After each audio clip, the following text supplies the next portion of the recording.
A U.S. district judge ruled that Florida's restrictions on medical care for transgender children are unconstitutional.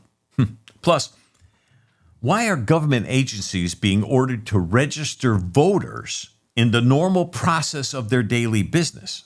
For instance, like the SBA, Small Business Association. What do they have to do with voter registrations? And 8 men from Kazakhstan with ties to ISIS have been arrested in New York, Philadelphia, and LA. And finally, we have Muslims in America dressed as policemen, riding in cars, enforcing Sharia, which is Islamic law, right on the streets in America. All this and more today on Exposed, the Calo podcast. A U.S. district court ruled that Florida's restrictions on medical care for transgender children are unconstitutional. We're going to get to that in just a moment. But first, according to NBC News, 8 men from Kazakhstan with potential ties to ISIS out of Central Asia were arrested over the weekend in New York, in Philadelphia, and in Los Angeles. The suspects had been on the FBI's Joint Terrorism Task Force radar and were arrested by personnel within the U.S. Immigration and Customs Enforcement, better known as ICE. All 8 men crossed through the southern border of the United States, and their criminal background checks, came back clean at the time they crossed the border. How did that happen? Who's doing background checks at the border? I don't believe any of that. That's nonsense. Anyhow, according to 2 officials familiar with the matter, at least 2 of the men crossed the border in the spring of 2023. And one of those men used the CBP-1 app created by the Biden administration to allow migrants to book appointments to claim asylum. And they could do that from anywhere in the world. They don't have to do it from Mexico. The FBI Joint Terrorism Task Force has been aware of a potential terror threat originating in Central Europe, and they began monitoring all these men as part of this investigation. A senior U.S. official at the FBI was monitoring the group for several months and kept close tabs on their activities. While they have still not yet been charged with terror or a connection to a plot yet, the FBI alerted ICE and arrested them for the possibility of terrorism ties and arrested them for immigration charges. None of this makes sense to me. We allow them to come through the border, but then when we catch them, we arrest them for immigration charges. Why can't we just stop them at the border? I don't get it. Anyhow, speaking of potential threats, there's a new threat on the horizon.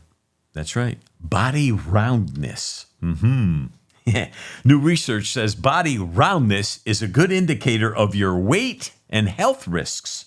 The Body Roundness Index is a novel body composition measurement that is touted as being more accurate than the Body Mass Index, or BMI. In a large study of 33,000 U.S. adults, researchers found U-shaped curve indicating those with a BRI, or Body Roundness Index, below and above the normal range had an increased risk of death from just about any cause.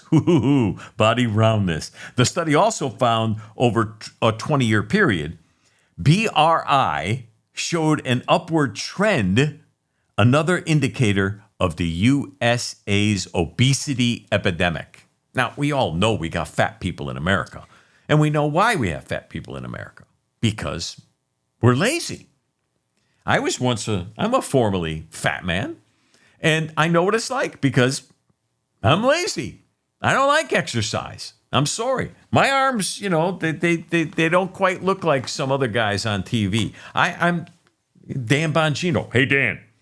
I'm sorry. I don't look like that. I'm too lazy to go to the gym and work out. Hey, that's my choice. That's okay. But there's another reason why we're so fat. Because we got kids sitting down in front of their TV sets all day playing video games, and they don't go outside. They don't get any exercise. You know what happens? The parents are at fault.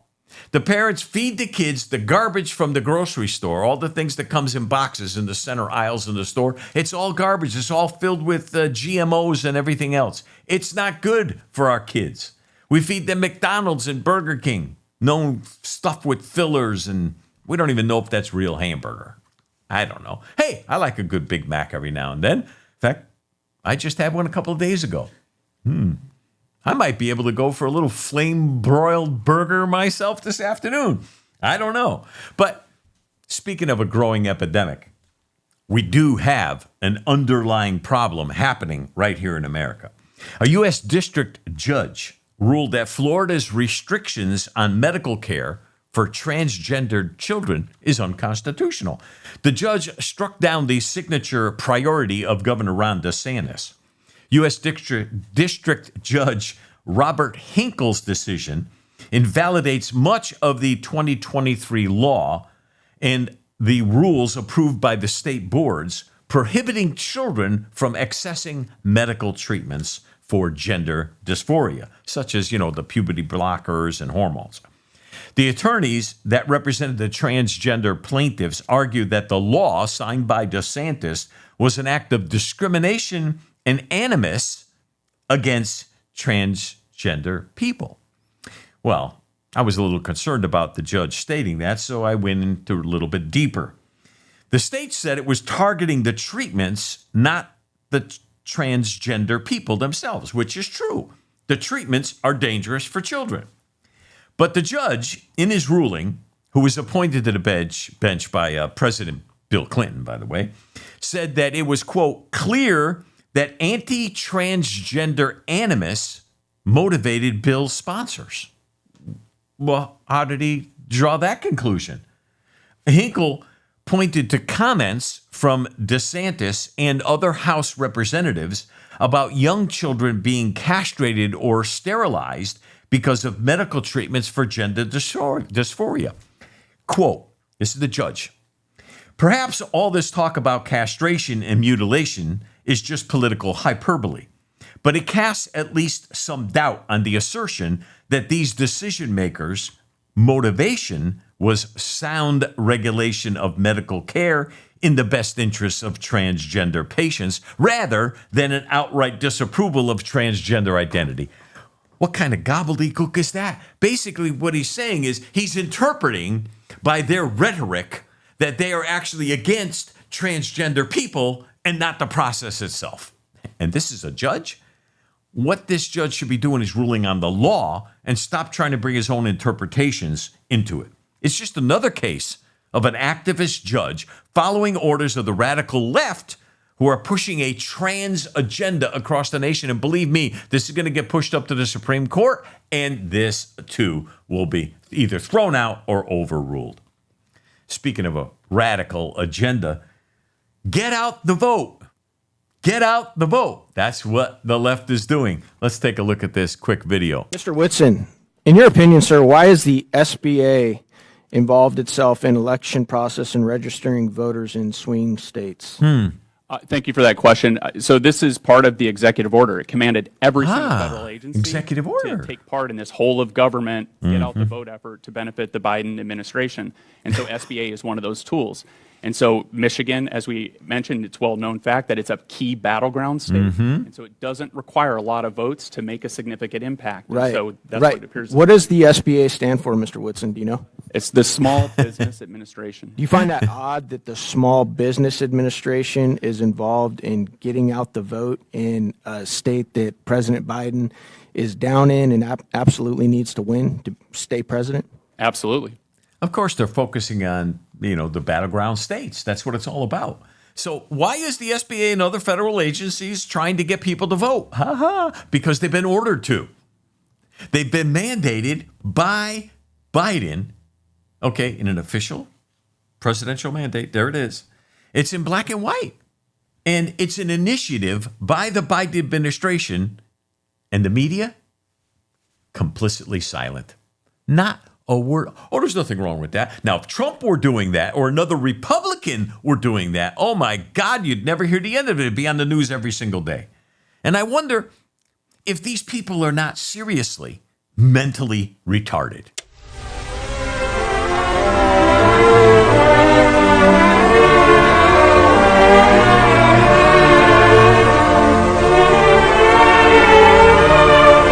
Usually, the mentally retarded are divided into classifications: the educable, the trainable, and the custodial. Obviously, we can only assess the abilities or potential of the mentally retarded on an individual basis. Seemingly random motions and movements are fairly common among the custodial retarded, and they may take many forms. Sometimes there are motions which seem to have no meaning whatever and may even cause unintentional self-inflicted injuries. The vast majority of the mentally retarded are intelligent enough that they can be taught a great many things. However, there's a wide range of ability even among those considered educable. And their ability to learn obviously varies according to their level of intelligence. Equally important is a stimulating environment. However, we must remember to set realistic standards that are not too high for the individual. Many of the trainable retarded can learn to take certain kinds of household responsibilities, some of which may be more complex than they are usually given credit for. You know, I got a new pair of glasses recently. I'm wondering if I wear these more often, will I be able to see more clearly the mentally retarded who seem to be all around us lately? Now, my producers don't like my new glasses because they say it makes me look a little weird. But I happen to like these glasses, and I am definitely not of that persuasion. So, what do you think about my glasses? How about giving us a little nudge in the comments or something, you know? In fact, I purposely went online looking for these specific glasses after I saw them on a person in a video that I happened to be watching. So I'd love to get your input about what you think about my new glasses. Anyhow, speaking of the retarded, this is very difficult to follow, but let's see if we can follow it together. Your hamburger comes with a dose of misogyny. The assumption that the best protein comes from corpses is a racist belief. 21st century animal eating requires our complicity in a new colonialism. Our whiteness is part of the problem of meat eating. If you eat animals, you take up more climate space. Meat eating is also one of the ways gender-based structures of oppression are perpetuated. Men in the West are taunted to renew their man card by eating meat because that's what real men do. That's the sexual politics of meat, and it reveals how unsettled masculinity really is. That's why after 9/11, That's why after 9/11, a focus on men as heroes and on meat eating became part of the reclamation of a wounded masculinity.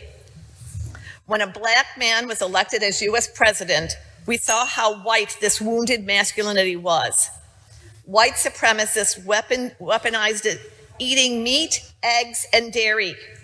Images of milk-drinking white men, of platters groaning with meat, and the baiting of liberal men as so-called soy boys are all part of the neo-Nazi messaging. Sexy cows, sexy pigs, sexy chickens, sexy fishes, who all just want to have fun. I don't know what to say. I honestly, I really don't know what to say. The best meat comes from corpses. We believe that as meat eaters. The best meat comes from corpses. Well, I don't know. You know, sometimes a little rare burger is good for you too. You know, who knows? Maybe a little. Oh, maybe we should talk to Joe Biden because wasn't his uncle eaten by cannibals or something? I mean, you know, maybe there's something to that story. But, you know, meat eaters, we cause more damage to the environment.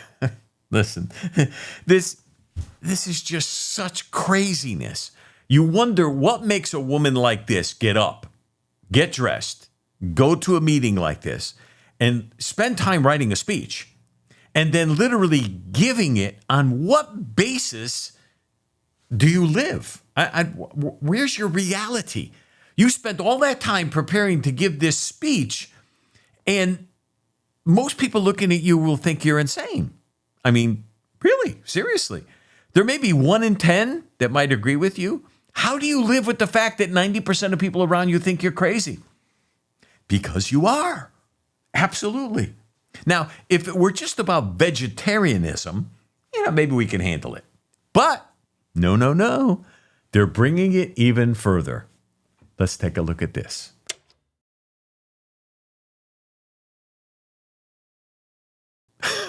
God help me. Cocomelon Lane. No, this is real. This is cartoons for kids. Netflix. You heard it right. This show is the most popular show for toddlers right now on internet. I guess it's never too early to ramp up the LGBTQIA indoctrination, is it?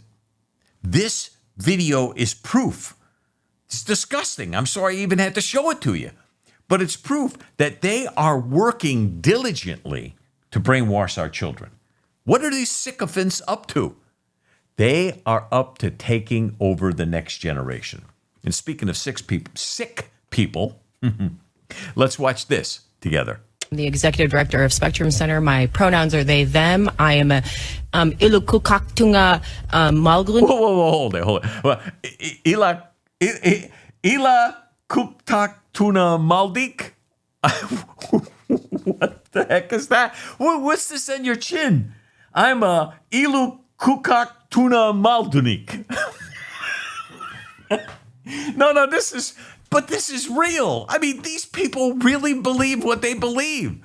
They are mentally retarded. We close down institutions. This, my friends, is the result.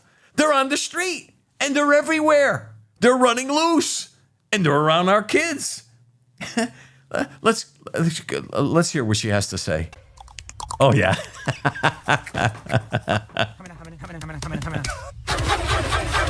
Which means I'm two-spirited, and I stand before you asking the great citizens of Spokane to defend queer people, defend people of color who are queer, because at the intersections of race and gender and sexuality is the place where we are attacked at every level.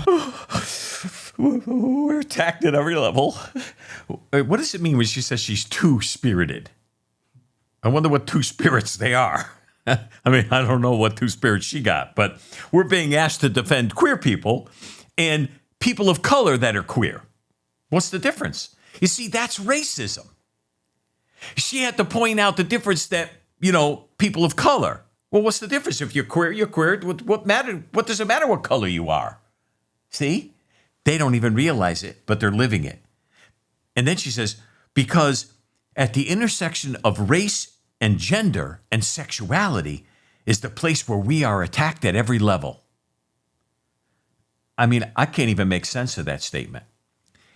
At the intersection of race and gender and sexuality, it's the place where we are attacked at every level. I have no idea what in the hell she's talking about. Where is the intersection of race and gender and sexuality? Where does that intersect? I'm white. I'm a male. I'm straight. I don't know. I don't feel attacked. You feel attacked? We don't feel attacked. Do you feel attacked? They feel attacked at every level. How many levels are there? There must be levels we don't know about. Watch out for them two-spirited people. They know different levels that we have no idea about. I mean, that poor girl is delusional. Speaking about living in a dream world, let's look at this. The last time that I did walk, I took a screenshot. This is a screenshot. As you can tell, some photos down there. I walked for 3 minutes and 20 seconds. It was outside, a little bit of hill. So I'm very proud of myself for that. That makes me really just excited. I'm so proud of myself. Makes me just so excited. A few months ago when I can only do 1 minute and 16 seconds. I love it. I love levity, and there's no shortage of people willing to look and sound ridiculous, unfortunately. But on a more serious note, yeah, on a much more serious note, we actually have Muslims patrolling the streets of New York City in police cars. And I'm not sure what to make of it. Let's look at this first clip. Residents in New York say they're alarmed after seeing Muslim community patrols driving through their neighborhoods in what look like police squad cars. One America's Pearson Sharp has the details. New Yorkers say they're shocked after seeing Muslim patrol cars roaming their neighborhoods like police squads. Wow. These Muslim community patrols just began operating in Brooklyn this year, and according to the Council on American-Islamic Relations, they are the first of their kind in the United States. The first of their kind in the United States, Muslim, Community Patrol, MCP, on the side of the door, a police car. Okay, these guys are dressed like policemen, but they're Muslims. What are they looking for? They're looking for people breaking Sharia. Well, what does that have to do with anything? Sharia is not the law of this country. New York has gone so far off the edge, literally. They're way over. Residents say they're uncomfortable with the patrols. Yeah. They describe as being similar to Sharia police. Others have raised doubts about the purpose of the patrols, saying New York's police department is already very diverse, and their only job is to patrol the city streets and protect people from harassment or crime. Exactly. So why does there need to be a Muslim group tasked with the same job as the police? Why does there need to be a Muslim group tasked with the same job as the police? Well, because we like to cater to Islam. We cater to gays and transsexuals. We cater to all the wackos on the left. We cater to Muslims. That doesn't make sense. Muslims hate most of the people on the left. They hate their debauchery. They hate their lifestyle. If they had their way, they'd be throwing them off the rooftops. What is going on? All hell is breaking out right where we are. Final clip. Similar groups can already be seen in other major European cities in Denmark, Germany, France, Sweden, and Britain. These patrols have been going on for years, and a CNN report caught Muslims from a patrol in London harassing residents.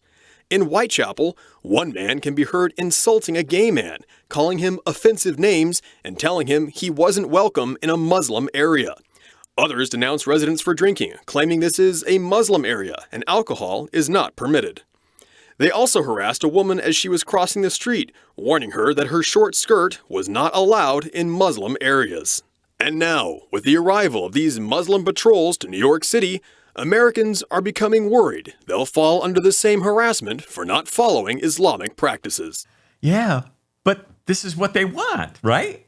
We want to be like Europe, where right now the Muslim patrols in Europe are harassing people for dressing with a short skirt. Or when they're gay, they're telling them that, that lifestyle, we don't accept that lifestyle. I can't wait till it comes here. Nah, that's actually not nice. I don't know. My flesh likes that idea, though. Wouldn't it be great, right? I mean, if the same people that are like doing the Palestinian protests, if the Muslim police went to the protests, those idiots have no idea. The Muslim police would like to just kill them. Hello, we want to kill you. That's right. Oh, yeah, but we're on your side. Too bad. We have no clue.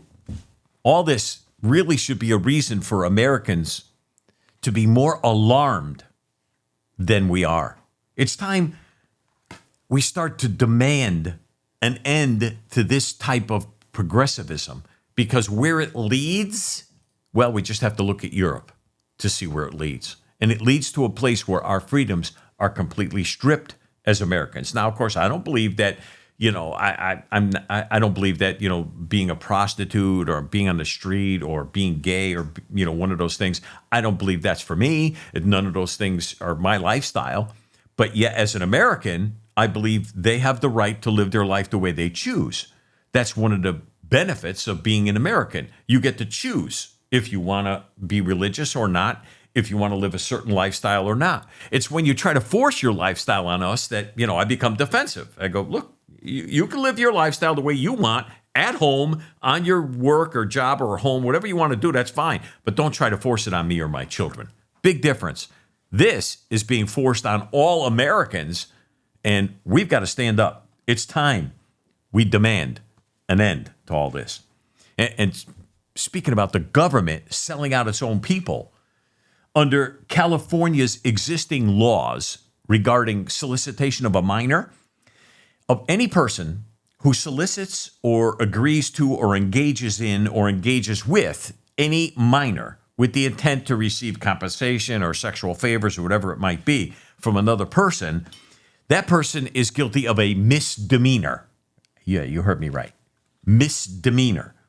Under existing law, if the person solicited was a minor and the person who solicited the minor knew or reasonably should have known that the person solicited was a minor, God, I hate the law sometimes, the offense is punishable by imprisonment in county jail for a mandatory minimum of 2 days. 2 days. Okay, so a pedophile can go out on the streets, solicit sex from a 13-year-old girl or younger, sycophants, and, well, they get 2 days in jail. Free food and board? I don't get it. The new bill that they're trying to pass in California would make this offense much more serious. Anyone caught 18 years or older trying to solicit a minor that was under 16 years old, the bill would require that the offense be punishable by a felony, no longer a misdemeanor, and imprisonment in the county jail for 16 months. Okay, well, 16 months, somewhat reasonable, I guess. And on, subsequent convictions, it would be 2 years and 3 years and, escalating from there. But yet they don't want to pass this law. That's right. The legislature in California is not interested in passing Senate Bill 1414. Here's a clip. Thank you, Mr. President and members.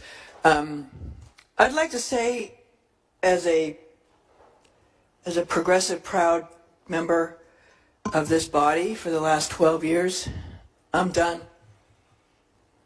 I'm done with us protecting people who would buy and abuse our children. I'm done. I don't want to send more black and brown men to prison. I don't want more people in prison, but I don't want people buying girls. I don't want people buying little girls anymore. And I'm tired of saying it's okay and that we have to protect the men who do it. As a mental health professional and as a social worker, I can tell you I've spent my entire career working with people who have been wounded. I'm not going to say beyond repair, but they have been wounded to their core by the abuse that's been heaped on them, oftentimes by those that they love and look to protect them. And if their parents won't do it, then by God, we should. Every once in a while, we get a progressive who actually speaks the truth. I can see clearly now. I can see clearly now. Yeah, see, every once in a while, we get a progressive who actually speaks the truth. And I believe she was speaking from the heart because she said something that they don't say too often, especially when they know they're being video recorded. She said, I don't want to send any more black and brown men to prison or people to prison. Why not? If they're criminals, they should go to prison. Doesn't matter what their color is, right? Because we're supposed to be colorblind, right? We're not supposed to be prejudiced. Well, anyhow, they are. And she probably is. But she did speak the truth. She goes, I'm sick of it. I'm done with it. I don't want any more. We're allowing people to use our children for money, and they get away with it for nothing. This is what's going to destroy America if we don't put a stop to it right now. It's time we get the vote out. Your family, your friends, your coworkers, your neighbors, heck, talk to your enemies. You got nothing to lose anyhow. It's time we make America great again. My name is Mike Calo. Thanks for watching. Subscribe, please. We really would appreciate it. Thank God for this wonderful nation that we live in. Thank God for you. God bless you and your family. And God bless the United States of America.